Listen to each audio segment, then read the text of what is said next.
So it was repeat, not revenge. Tony Bellew batters, drops 3 times, and eventually stops David Haye in 5 rounds to repeat his victory over the same man from last year. And there was no injury controversy this time. This was a conclusive victory for Tony Bellew. David Haye might have hurt his ankle again slightly in this fight, but that was only because he got dropped first, you know, and he got caught with good shots from Tony Bellew. So I got this fight totally wrong. I thought that David Haye would box cautiously. I didn't think David Haye would come in swinging all these big shots. Now, in the first round, David Haye was relatively cautious. I had him winning the first round, marginally. The second round, David Haye won it, I thought, by quite a margin. I thought he was outboxing Tony Bellew in the second round, and he was actually starting to get on top. In the third round, it was a fairly close round, but David Haye towards the end was once again starting to assert some kind of dominance. But then David Haye got greedy. Tony Bellew was in the corner. David Haye went for him with some very, very wild shots, which missed. He backed away, and as he backed away, Tony Bellew followed him and pinned him on the ropes and landed a big left hook, which dropped David Haye heavily. Haye got up, but he was on very unsteady legs, and it wasn't long before he was down again in the third round. He managed to get up, the bell saved him, he went to his corner on totally shot, rubbery legs, and it was only a matter of time from there on in. The fourth round, David Haye did his, best to survive, but he still lost the round. The fifth round, David Haye's legs seemed to be coming back to him. But rather than play survival and hold on and jab and just clear his head for a few rounds, David Haye felt compelled to go for the knockout again. It's like this guy didn't learn his lesson from the first fight. This guy didn't stick to his natural advantages of having the longer reach. And as you saw in the first 2 rounds, if he used his natural advantages, he would have had more success staying at long range, using the jab, playing it safe. That's how I thought David Haye would fight. I thought he would play it safe. And I thought that was his best bet in terms of winning. Because when you go for it, when you put so much power in your punches the way David Haye does, when you load up so much, that's when you're going to injure something. And also that's when your opponent is going to have opportunities to counter you. So David Haye didn't learn from those mistakes.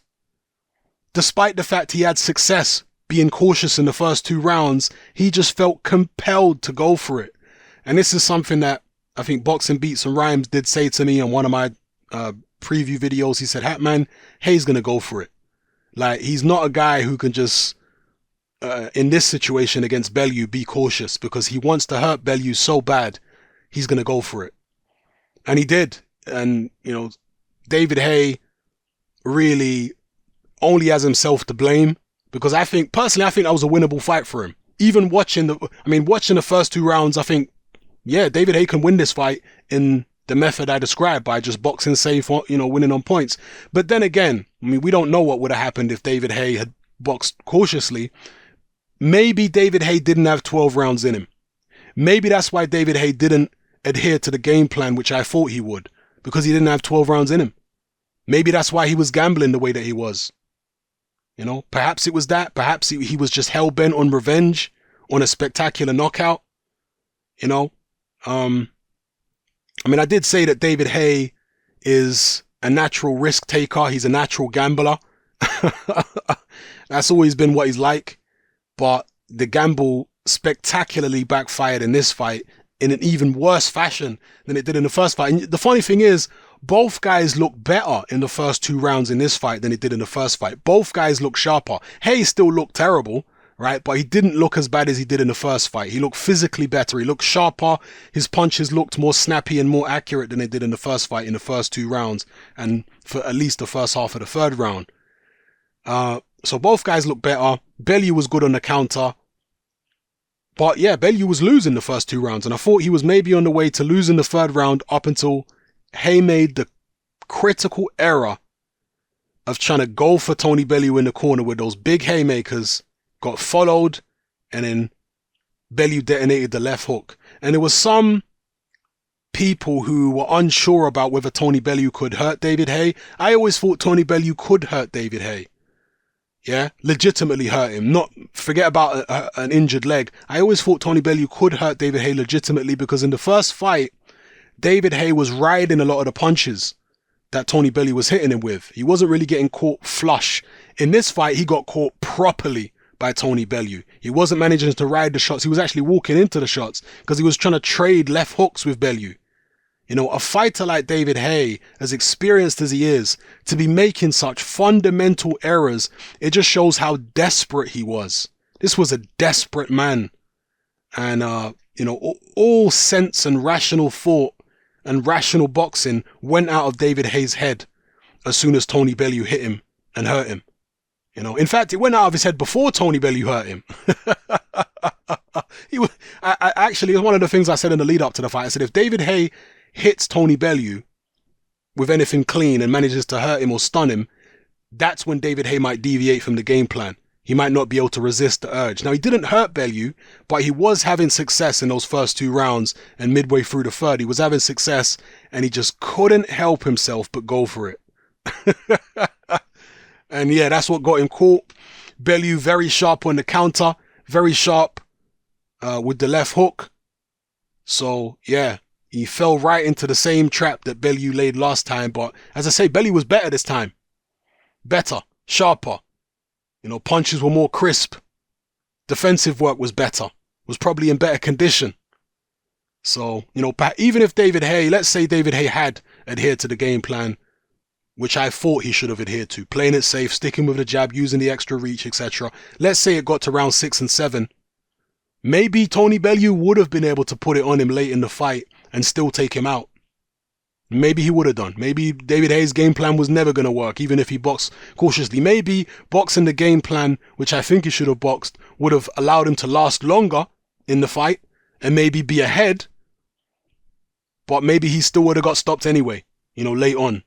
Who knows? Whatever the case may be, whatever mistakes were made, Tony Bellew wins the rematch conclusively. There's no controversy this time. There's no, oh, he beat an injured David Haye. He beat an old, over-the-hill David Haye, yes. But, you know, David Haye's leg wasn't injured because of stepping wrong or anything. It was injured because Tony Bellew cracked him with a left hook. And down went David Haye. So that's the end of him. No more. He can retire and be a promoter now. And as for Tony Bellew, what's his future? Is he going to still try and target Deontay Wilder? Is he going to go back down to cruiserweight and look for a fight with the winner of the World Boxing Super Series, which will be either Usyk or Gassiev? What's Tony Bellew going to do? He is an overachiever in his career, and you can't help but feel happy for a guy who's overachieved as much as he has. Been written off so many times. I've picked against Tony Bellew several times, and he's proven me wrong several times, including this time. And then again, it's not like anyone picking Tony Bellew to win was subject to me ridiculing them. Hell no. You know, Tony Bellew won the first fight, so you picking him to win the second fight was perfectly reasonable as far as I was concerned. But I just felt like David Haye would have more sense than to repeat the same mistakes that he made last time tactically. Because physically, he was better in this fight, David Haye. He was better physically. But tactically, he wasn't much better. You know, he fell for the same things in this fight that he fell for in the first fight. It's incredible. Is he not listening to his trainers? You know? And did he not trust his body to be able to go late in the fight? Who knows? One thing I did notice, though, excuse me, is that David Haye was noticeably nervous during the walk to the ring, which is very unusual for David Haye because he was a guy who would be very relaxed and happy and in a very chirpy mood on the way to a ring, you know, for most of his big fights. But against Bellew, this time around, he didn't even look angry. He just looked nervous, noticeably. Tony Bellew looked very calm, whereas David Haye looked very nervous. And it was so unusual to see a guy like David Haye looking nervous on the way to the ring, you know. David Haye was also wearing the old school David Haye Haymaker shorts, the white shorts with a Union Jack. So psychologically, that was a way of him trying to rewind the clock. It clearly didn't work. What else did I notice about David Haye? Yeah, there was the shorts. Obviously, the music he always comes out to. Trying to turn back the clock, but he was unable to do so. And yeah, he definitely looked like a nervous man walking to the ring. Definitely looked like a nervous man. And this was actually the first time David Haye's had a rematch. Tony Bellew has had rematches before. He had a rematch with Isaac Chilemba. He had a rematch with Ovil McKenzie. So in that sense, it was uncharted territory for David Haye. Whereas Tony Bellew had been there, seen it and done it. So shout out to everybody who picked Tony Bellew to win. I was picking David Haye all along on points. Obviously, it never got anywhere close to that. So I was badly off on this prediction. But shout out to everybody who got it right, picking Tony Bellew to win conclusively this time by KO. So, yeah, you guys, especially you guys who put money on it, would have collected at the bookies. So, yeah. Anyway, let me know what you felt about the fight. Is it the result you expected? Did it go down the way you expected? Where does Tony Bellew go from here? Who do you think he should fight next? As for David Haye, I think we're pretty much all unanimous that he should retire. His body just can't take it anymore. He looks like an old man in the ring. He doesn't move the way the old David Haye used to move. He just he just don't have it. He's shot to pieces. And many people did say this to me. And you know what? I knew David Haye was way over the hill. But I felt like if he stuck to a cautious game plan, he'd be able to fiddle his way through the fight. So I was surprised that he went for it the way that he did, to be honest with you. Maybe I shouldn't be surprised, going on David Haye's previous form. Maybe I should not be surprised, but I was surprised he went for it like that. But anyway, let me know how you felt about the fight in the comment section below, people. It's Hatman, I'm out.